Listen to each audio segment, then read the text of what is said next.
Kelompok 6 jaringan komputer, yang terdiri dari Ahmad Musakir Raihanuddin, Dedi Rismawan, Muhammad Kurnianto Saputra, Ilhan Septian Mahendra, Muhammad Maulana, Wira Ardiansyah, Harun, dan Lintang Nur Ramadan.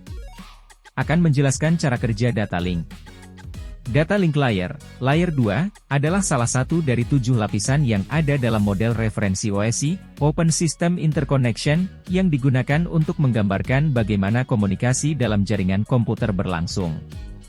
Layer ini bertanggung jawab untuk mengatur cara data dikirimkan dan diterima melalui media transmisi fisik, seperti kabel atau gelombang radio. Berikut ini adalah penjelasan tentang cara kerja data link layer. 1. Pengemasan data. Framing. Salah satu tugas utama data link layer adalah mengambil sejumlah besar data dari layer 3, network layer, yang lebih tinggi dalam hierarki, dan membaginya menjadi unit-unit data yang lebih kecil yang disebut frame. Setiap frame memiliki format yang ditentukan yang mencakup alamat pengirim dan penerima, kontrol kesalahan, dan data sebenarnya.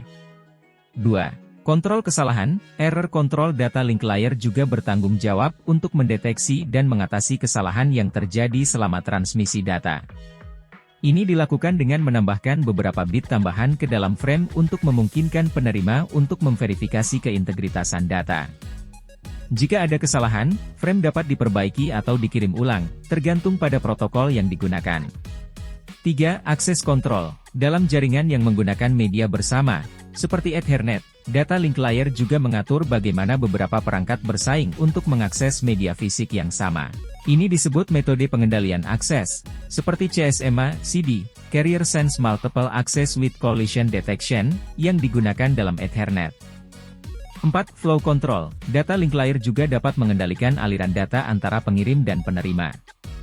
Ini penting agar perangkat penerima tidak terlalu cepat dibombardir dengan data, yang dapat menyebabkan kehilangan paket.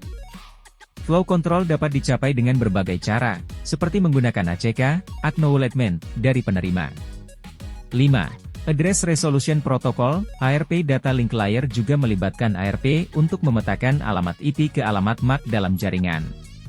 Cara kerja data link layer sangat tergantung pada protokol dan teknologi yang digunakan dalam jaringan.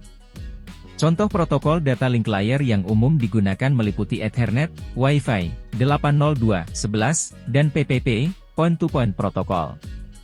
Setiap protokol memiliki karakteristik dan fitur uniknya sendiri untuk mengatur transmisi data di tingkat data link.